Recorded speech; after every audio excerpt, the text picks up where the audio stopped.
안녕하세요. 정치 채널 라운드업입니다. 이재명 대통령 취임 약 1년, 오늘 정치권은 그야말로 경랑의 하루를 보냈습니다. 여당 대표의 돌발 제안부터 전직 총리의 법정 구속까지 지금 바로 각 채널에서 무슨 이야기가 오가는지 네 마리 동물 친구들과 함께 속속들이 파헤쳐 보겠습니다. 먼저 진보 진영의 목소리를 들어볼까요? 오늘은 특히 더불어민주당 내부가 시끌시끌했다고 하는데요. 진보 호랑이님, 나와주세요. 네, 진보 유튜브와 커뮤니티는 오늘 정청래 대표의 합당 제안으로 완전히 뒤집어졌습니다. 대한뉴스에서는 이 제안을 두고 민주당 내에서 기습이라며 엄청난 반발이 터져나왔다고 전하며 동시에 한덕수 전 총리가 내란 방조 혐의로 징역 23년을 받고 법정 구속된 소식을 이재명 대통령의 큰 그림이라며 대서특필했습니다. 최바비쿡 자유 게시판에서도 난리가 났습니다. 친명계 최고위원들이 정청래 대표에게 독단적 행동이라며 공식 사과를 요구하는 등 당내 갈등이 폭발 직전이라는 글들이 쏟아졌고요. 클리앙에서는 이 와중에도 나는 합당을 지지한다는 의견도 나오며 갑론을박이 뜨거웠습니다. 한편 김어준의 경선은 힘들다 뉴스공장에서는 다른 이슈가 중심이었습니다.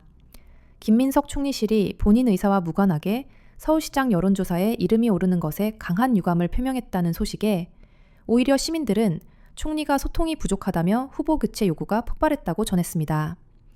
또 조국 전 장관의 대선 가능성도 뜨거운 감자였어요. 경제 이야기 빼놓을 수 없죠.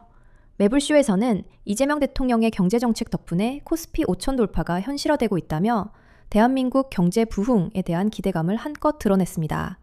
반면 미국의 제국주의적 역사를 비판하는 날선 목소리도 나왔습니다. 의혹 제기도 계속됐습니다. 열린공감TV는 무안공항 사고 은폐 의혹에 김건희, 윤석열 전 대통령이 연루되었다는 충격적인 주장을 펼치며 이재명 정부의 철저한 수사와 특검 도입을 강력히 촉구했습니다. 커뮤니티에서도 반응이 뜨거웠는데요.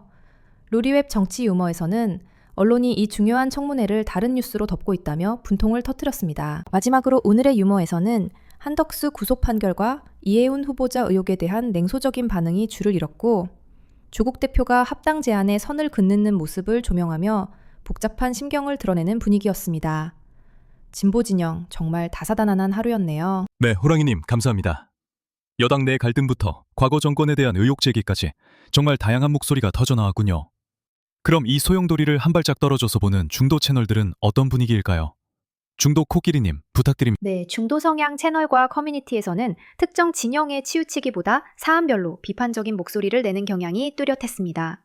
먼저 MLB파크 불펜에서는 민주당 지지율이 국민의힘을 더블 스코어로 압도한다는 소식이 큰 화제였습니다. 동시에 보수 진영 내부에서 장동혁 의원을 퇴출시키려는 움직임이 있다며 내부 갈등을 흥미롭게 지켜보는 분위기였습니다. 이해운 후보자 논란도 뜨거웠습니다.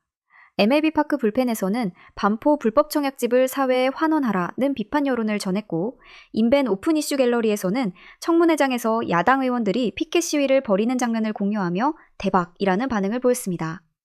한편으로는 이재명 대통령을 잼통이라 칭하며 건들지 말라는 식의 밈도 유행하고 있었습니다. 유튜브 채널 센센터필드에서는 여야 모두를 비판하는 목소리가 높았습니다. 삼성전자 수출 중단 사태를 두고 양당이 계엄, 내란까지 언급하며 정쟁으로 몰고 간다고 꼬집었고요.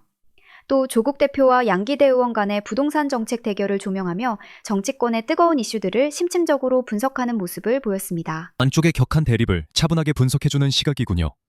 코끼리님 감사합니다. 자, 이제는 현 정부에 대한 날선 비판이 쏟아지고 있는 보수 진영으로 가보겠습니다. 보수 사자님, 현 야권의 분위기는 어떻습니까? 보수 유튜브는 이재명 정부의 실정을 강력하게 비판하며 총공세에 나선 모습입니다.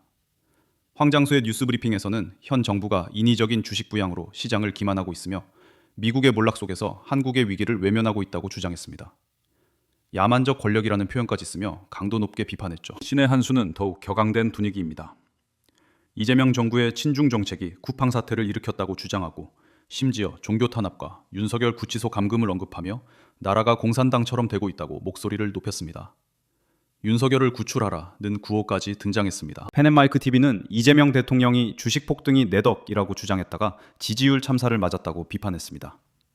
또한 배승희 변호사 채널에서는 이재명 대통령이 신년 기자회견에서 대형 사고급 발언을 했다며 국정 운영 능력에 의문을 제기했습니다. 스픽스에 출연한 이해운 전 의원 역시 현 정부 정책을 강하게 문제 삼았고요. 하지만 보수 진영 내부도 복잡합니다. 신의 한수와 MLB 파크에서는 한동훈 의원 제명 확정 소식을 두고 당내 징계 논쟁이 불거졌다고 전했습니다. 배승희 변호사 채널에서는 배현진 의원이 보수 결집에 죄를 뿌린다며 탄핵 찬성파로 낙인 찍는 등 내부 균열의 목소리도 높습니다. 보수 커뮤니티의 반응도 흥미롭습니다. FM코리아 정치에서는 민주당이 이해운 후보자를 더 강하게 공격해야 한다며 야당의 공격력을 질타하는가 하면 오히려 민주당 잘한다며 국힘이 보고 배워야 한다는 자조 섞인 칭찬도 나왔습니다. 일베 저장소에서는 검찰 개혁을 하려면 이재명 쌈특검부터 도우라는 주장이 나오기도 했습니다. 사장님 감사합니다. 정부에 대한 비판과 함께 내부 갈등까지 보수 진영의 복잡한 속내를 엿볼 수 있었네요. 오늘 하루 정말 많은 일이 있었습니다. 진보 진영은 정청래 대표의 합당 제안으로 인한 내용, 보수 진영은 한동훈 의원 제명 등으로 인한 내부 갈등이라는 공통된 과제를 안게 됐습니다. 동시에 한덕수 전 총리의 법정 구속과 이해운 후보자 청문회 논란은 진영을 넘어 정치권 전체에 큰 파장을 일으키고 있습니다. 여러분은 오늘 이슈에 대해 어떻게 생각하시나요? 댓글로 여러분의 의견을 남겨주세요. 저희는 다음 주에도 각 진영의 생생한 목소리를 들고 찾아오겠습니다. 구독과 좋아요 잊지 마세요. 감사합니다.